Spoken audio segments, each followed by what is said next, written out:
Now taking an online gamble. The Target 12 investigators wanted to know the chances of sports betting making a jump from 2 locations in Rhode Island to anywhere, including your living room. We found out online sports betting from your phone or computer is expected to be up for debate at the State House in a matter of months, but we're kicking off the discussion right now. Target 12 investigator Walt Buteau has the details. According to a couple of predictions, the amount bet on sports in Rhode Island would skyrocket and the revenue for the state could double if sports betting is allowed online. When the first sports betting crowd gathered in October at Twin River, I always knew this would be a tremendous revenue generator for the state of Rhode Island. Senate President Dominic Ruggiero was at the front of the line placing a bet for charity. He tells us he will also lead the way at the State House, pitching a measure early next session that would allow online sports betting. What's your gut on the possibility of this getting on the books next year? I'm optimistic. I think we have sports betting now. I don't see why we can't have mobile sports betting. Speaker Mattiello tells Target 12 if a bill on this issue is introduced, it will get a fair public hearing. Ruggiero's educated guess is the state's sports betting revenue would double to about $50 million a year if gamblers could wager online anywhere in the state. Oxford Economics offers a potentially bigger take for Rhode Island in a report released in May of last year. In a high tax rate scenario, the study predicts the handle, as in the amount bet on sports, would reach more than $1.1 billion a year, with the state collecting just under $80 million in revenue. But critics are concerned about another number that they say exists without the ease of a swipe or two. According to the National Council on Problem Gambling, there are currently 18,000 problem gamblers in Rhode Island.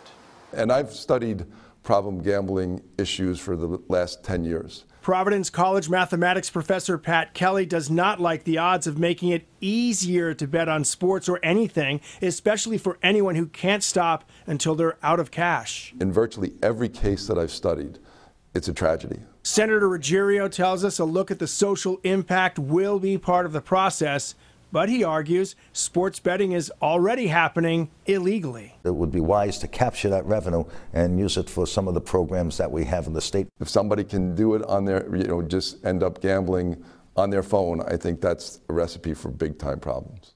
In sports betting, Rhode Island's take is currently 51% of the losses. We're told the online sports betting would not require a statewide referendum to be approved. With the Target 12 investigators, Walt Buteau, Eyewitness News. Now, taking an online gamble. Rhode Island Senate President tells the Target 12 investigators that he's optimistic online sports betting will be legalized next year. As we told you live at 5, that could bring in millions more in revenue to the state. But we wanted to know if programs that help problem gamblers will get a financial boost as well. Target 12 investigator Walt Buteau has those details. The state currently contributes a fraction of 1% of annual gaming revenue to help problem gamblers, and one estimate puts the number of Rhode Islanders with gambling problems at about 18,000. This is the crowd from the first day sports betting was allowed in Rhode Island, and the demand has been steady, with one eyewitness telling us the line to wager on sports at Twin River was an hour and a half long on Sunday, leading up to the 1 o'clock NFL games. With increased gambling, you can expect to have an increase in problem gambling. Providence College professor Patrick Kelly, who studied the social impact of gambling for a decade, believes making sports betting easier and more accessible will be a recipe for big-time problems. One issue that sticks out for him is how little the state spends on prevention. Rhode Island has received over $300 million in the last year from its casinos and has invested a total of about $150,000 in problem gambling prevention and treatment programs, and that's too low. A national study by Oxford Economics estimates Rhode Island could collect about $80 million a year in revenue if online sports betting is in play. Gaming legislation. Senate President Dominic Ruggiero, who is working on an online gaming legalization measure he hopes to introduce early next year,